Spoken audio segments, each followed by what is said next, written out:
มืดแห้งเงียบเลย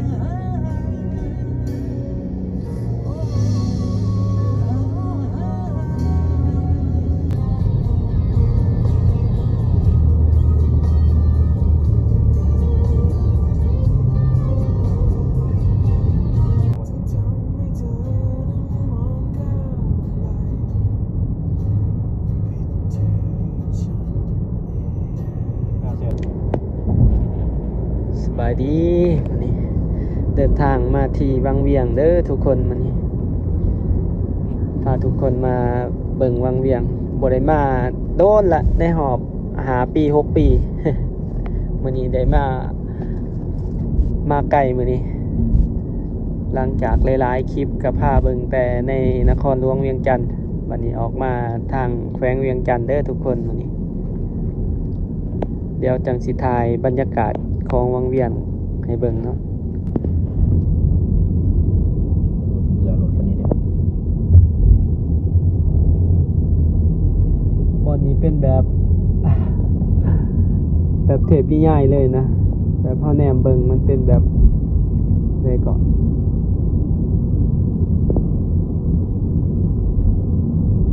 เป็นสิ่งมหัศจรรย์วิวขนาดจังสีมันยังมีหมอกอยู่เนาะ หมอก คือว่าฝุ่น PM เรือฝุ่นเนาะมะม่วง ตอนนี้แม่นป้ายบ่แม่น ประตูเก็บเงินทางด่วน เอ้าเมื่อกี้ปิดอยู่ดีๆเขียวสวย ออกมาจาก ก็ จุดเริ่มต้นของเส้นทางด่วนมาหอดวังเวียงพอดี139,000รถประเภทเก๋ง4 ล้อว้าวทุกคนเบิ่งบอลลูน เดี๋ยวนี้ยังปล่อยหน่อยอีกจักหน่อยหลายนี่มีพลังมอเตอร์นี่พลังมอเตอร์ไม่ต้อง ว้าในหอบหาปีเลย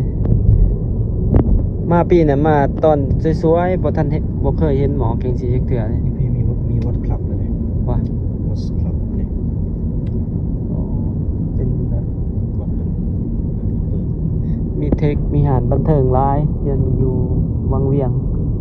นักลงทุนเข้ามาหลาย มีอย่างมามีตึกอยู่เนี่ย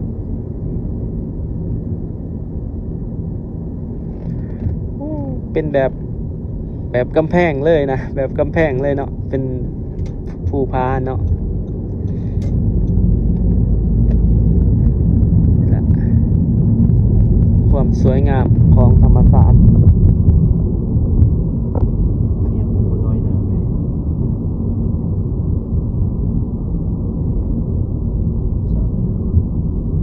ห่างจากเวียงจันทน์นี่ก็น่าจะประมาณ170บ่ประมาณนั้นบ่150บ่คันทางด่วนนี่ ดีด้วย โอ้ ก็ได้ บอนซื้อของที่ระลึกก็เป็นของกิน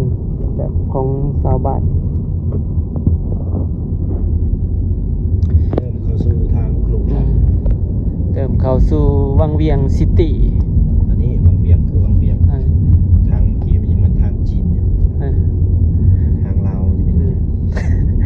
ตัวนี้เป็นทาง พอสกีไปแล้วนะทางลาวเลย ตัวนี้ทางลาวตัวนี้ทางจีน จีนนี่มัน ทางดีเบิร์ด ลาวดีกว่าจีน แต่ว่าตอนนี้ก็กำลังปรับปรุงก็ดีขึ้นหลายเติบ จอดมั่วเลยนี่ทางลาว แต่ว่าเส้นทางอยู่ในเมืองวังเวียงนี่มันก็อยากแคบเนาะ ว่ามันยากแต่แคบแท้ๆเลย คันสิเว้าแล้วก็เทินเฮ็ดนี่นะมันน่าจะขยายเนาะมาเฮ็ดขอฟุตบาทแฮงแล้วได้อนี่รถจักรแฮงบ่ได้ขึ้นฟุตบาทคืออยู่เวียง เบิดชิดเลย ที่จังกะยาเนี่ยจอดรถแคมทางนี่เป็นวัฒนธรรมลาวไปนะ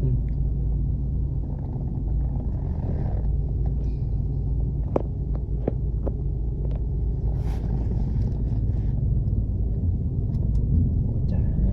นมันวิทย์ตัวใดเวลาจักรยานมาไปนะ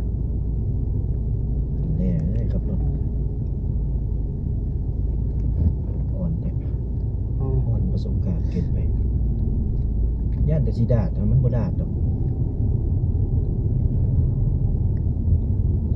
อ้าว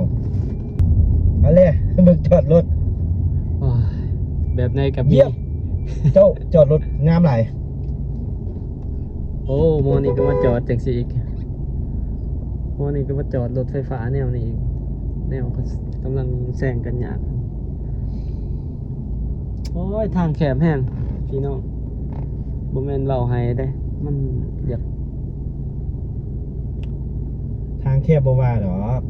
คนขับมันบ่มีมารยาทมันบ่ฮู้กฎจราจรมันบ่ฮู้แบ่งเลยนะ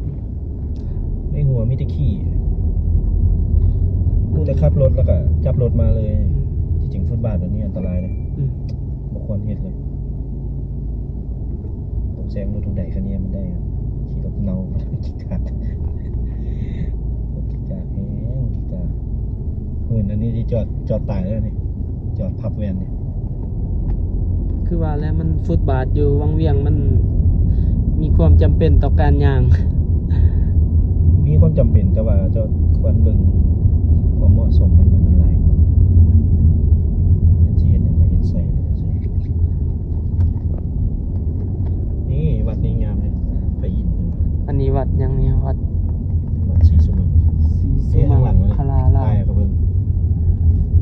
ปิดกล้องไป ศรีสุมังคลาราม คารารามวัด ผาชมวิวยามแรงวังเวียงทุกคน ที่จริงนี่มันมีหลายเส้นในทาง โซนท่องเที่ยว มันมีหลายเส้น อืม ทางที่ว่าเขาเว้นได้ สังเกตเบิ่งธุรกิจที่กำลังเข้ามาใหม่อยู่วังเวียงนำ ธุรกิจอยู่ในวงเวียงนี่บ่มีอย่างสู้บ้านพักหรือว่าเกสต์เฮาส์หรือว่าโฮเทลโรงแรมนี่ถือว่าเป็นบริษัทที่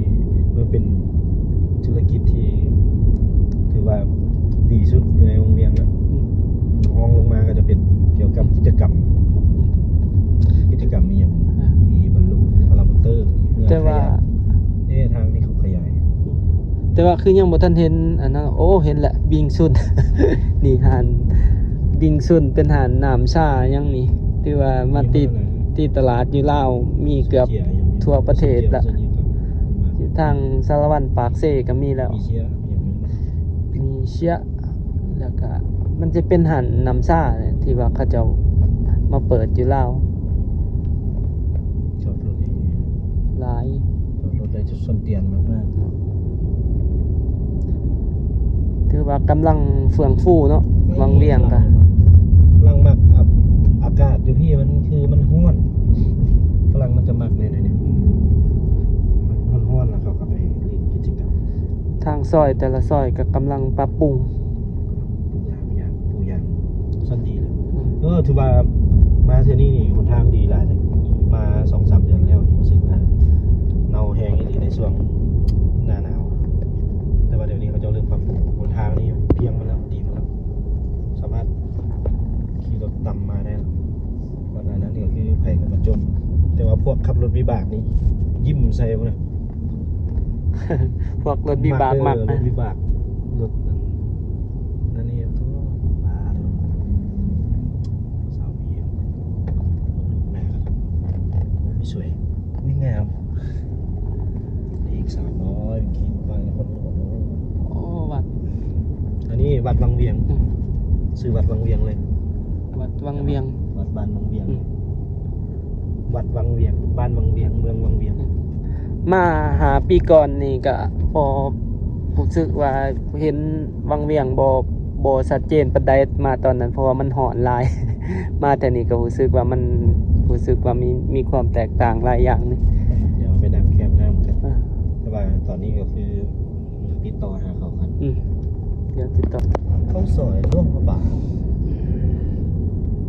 มันนี่ก็โซเฟอร์สร้างซิดเนาะ ซิดมิโกเอฟเบาทิวถือว่าอัน FC เพิ่นก็ถามหาเรื่อยๆอยู่ แต่ว่าเดี๋ยวนี้เพิ่นวางมือ มาเพื่อไปค้นหาตัวเองก่อน อีกคนเดิมที่คัมแบ็ก ค้นหาตัวเองก็จักหาปี มีปัญหาในชีวิต ตอนนี้เพิ่นกำลังสอบ สอบหน่อย สอบเช้าหน่อย สอบครูข้อง มาสอบพาเพิ่นมาสอบอยู่วังเวียงมื้อนี้ก็ พาปู่ที่พามา เออ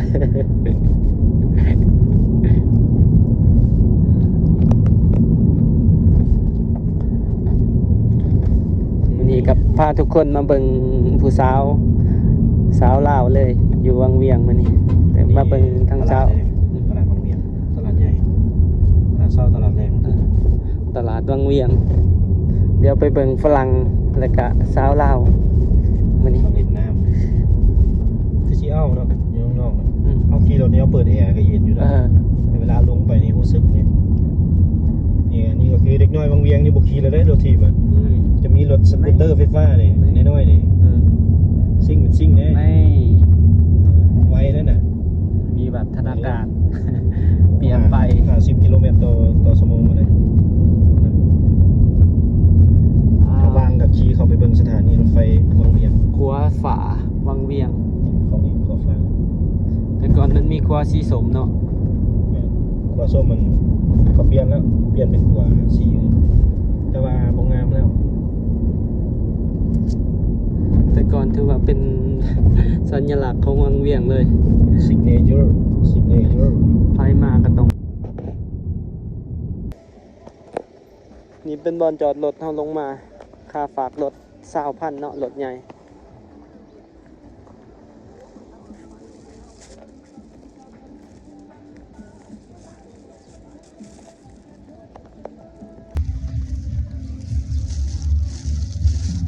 นี่เป็นบรรยากาศ วันจันทร์ทุกคนมันคนก็สิบ่หลายปานใดมันคนสิหลายวันเสาร์วันอาทิตย์เนาะน่าจะเป็นแบบนั้นแหละ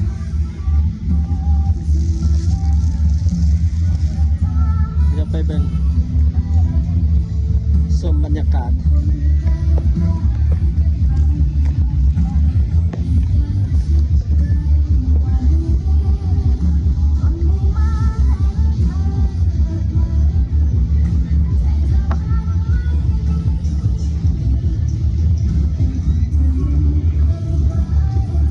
บรรยากาศของมื้อนี้คนก็บ่หลายปานใดแต่ว่ามาใกล้ๆแล้วก็บ่อยากบ่เบิ่งบ่อยากขับซ้ำกับตอนเฮาเบิ่งอยู่อันนั้นเนาะ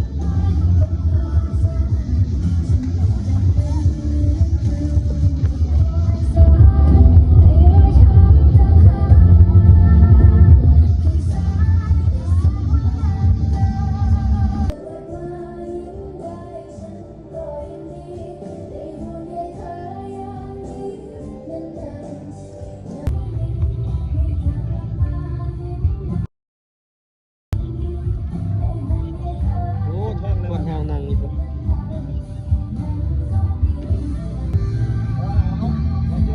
เสียงเพลง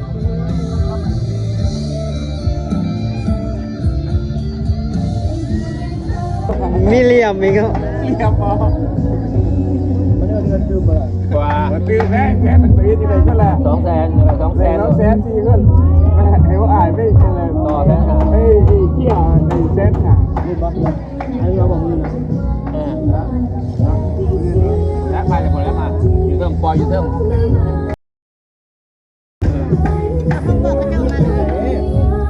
มากกว่านะ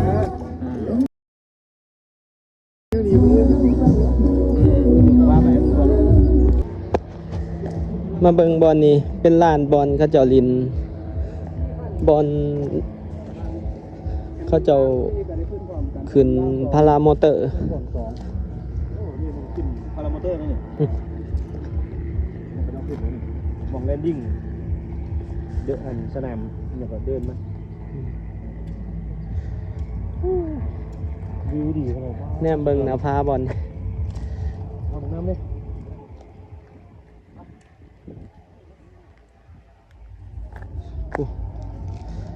พารามอเตอร์คักขนาดช่วงเดือนนี้ละพอดี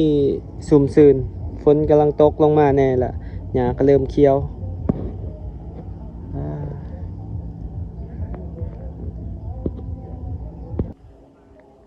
คักอากาศดีมื้อนี้ตอนนี้เวลา5 โมง 5 โมงครึ่งตอน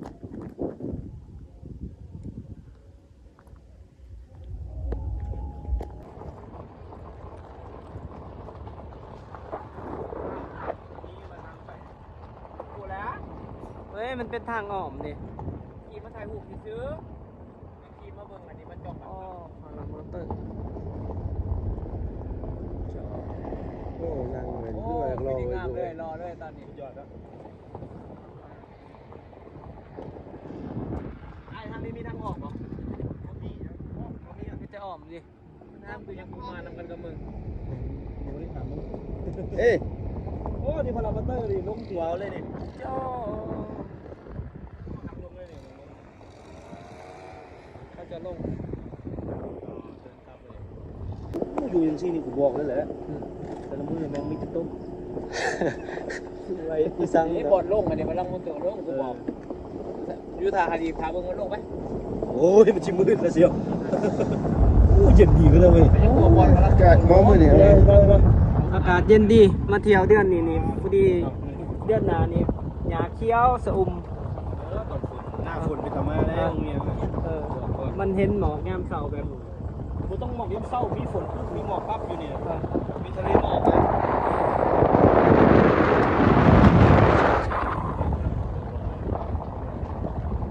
ออกไปได้ทางบอล ต่อไปบอลนี้ ไม่ทางออก มันเป็นเส้นทางนี่มันก็จะเป็นแบบอันนั้นได้นี่มันจะเป็นแบบไล่พังเมืองนะ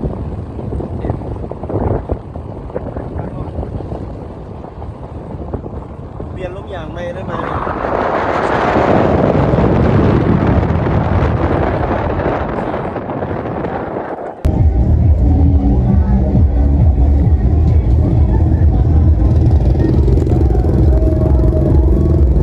วังเวียงกลางคืนทุกคน